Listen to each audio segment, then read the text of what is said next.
creativity is about a two-way experience where you experience something that plants a seed that you didn't deliver back in to whatever it is you're experiencing. And it becomes this circular movement that basically travels with you for the rest of your life. It defines you, forms you, inspires you, scares you. And in that world, good and bad has no meaning, because in the world of digital revolution, everything is acceptable, everything is common, and there's something for everyone. That kind of world is where I come from, because it's the future. And I've always felt I came from the future. If you've ever seen a Nicolas winning Refn film, whether you enjoyed it or not, you cannot deny that it was visually stunning, and if you do, you're either blind or a liar. Refn is actually colourblind, making him unable to see the mid-range of colours across the spectrum. This explains why his films feature such bold, contrasting colours, as if they didn't, he wouldn't be able to enjoy his own films. Refn believes that he's from the future, and because of this, he wholly embraces the digital revolution. I mean, I think that the digital world is, I mean, you know, most movies are seen in a digital form anyway. So I think that we might as well embrace the fact that we have to watch a movie but with an iPhone.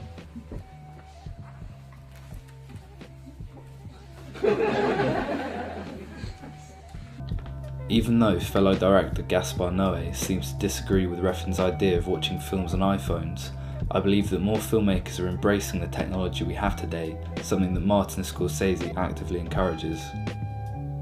It's all new. You just break it open. Break open the form. Don't just you know, have your tripod and a camera that's standing on it.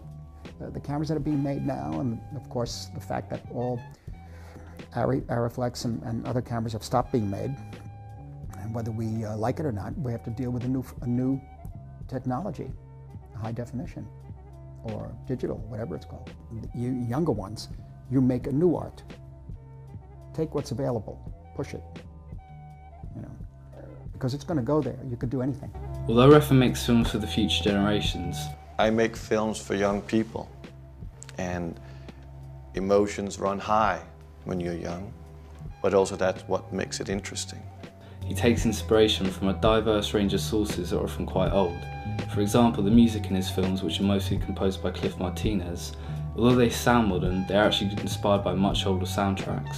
Then I found this. I didn't know that there was this release. This is a beautiful soundtrack to one of the great cinematic experiences, the Red Balloon. It seemed to be an original. I like things like that. I like when elements are old. That I'm definitely gonna get.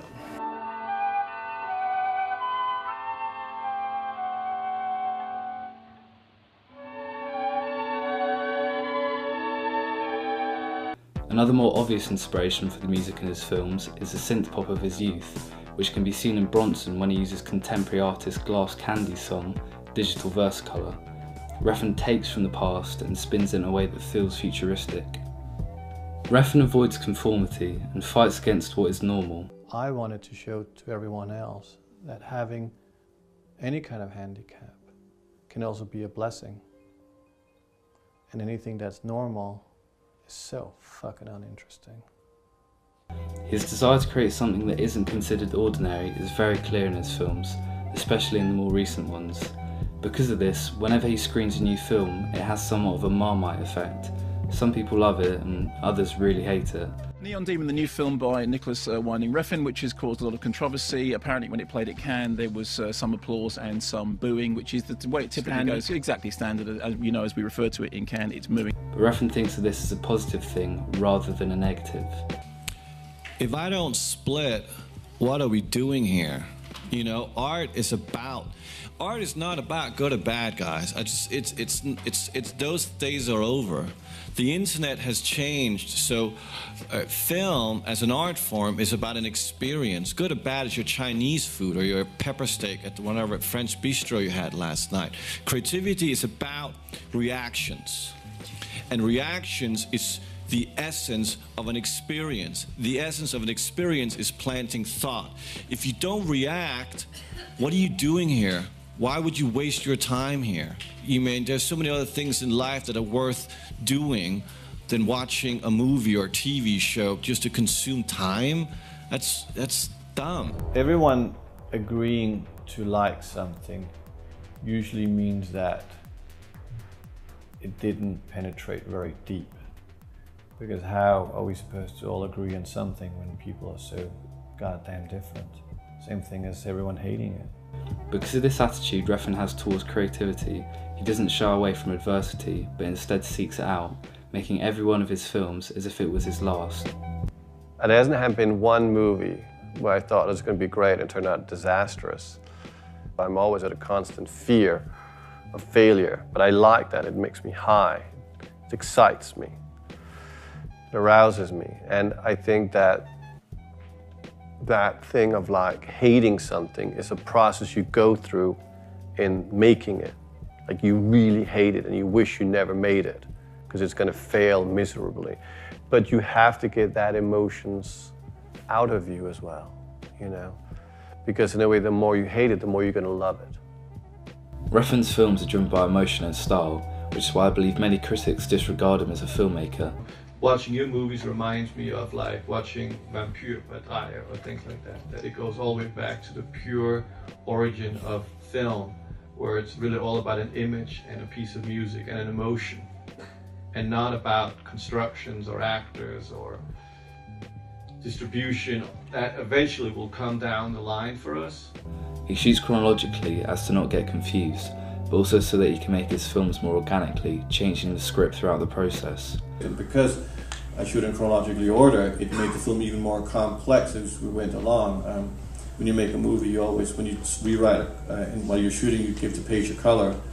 And I think I went through that 2 times, the whole rainbow colors, because we kept on rewriting the whole movie. We reshot the ending even, because I went home and always rethought I wanted something else, and we were able to indulge into that together. One thing that I find unique about Refn, outside of the creative element of filmmaking, is his openness around money.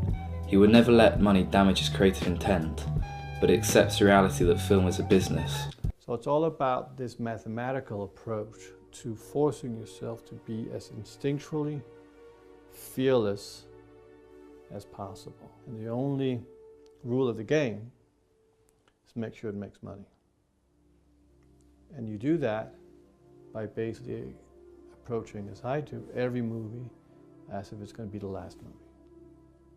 Because if you're going to go out, you're going to go out with a bang. And I have to tell you something, money is a very good reason for work, because fear of not being able to eat or pay your rent is a great way to be very creative very quickly. Although Refn purposely avoids the ordinary, one of his main motivations in life is massively superficial and very much in the mainstream: fame. The movie starts with Charlie Bronson saying, "All my life I wanted to be famous." I've said that line 1 billion times. Well, I don't have a driver's license at all. I failed 8 times. And the only reason why I passed the written exam is I could remember it, like the answers, but I didn't know what they meant. Because you are dyslexic, right? I'm dyslexic, yes. And? Colorblind. Yeah. And I wasn't very good at sports in school, so I didn't really have a girlfriend until I was 24. Who is? Liv. Who is now? My wife, though she turned me down and kept the ring. But we're still together. We got 2 kids. Right. It's great. I got everything when I got daughters. famous. I believe that the way Refn makes films from the future is he takes from the mainstream. Regarding Instagram, how do you see it, and how do you feel about it?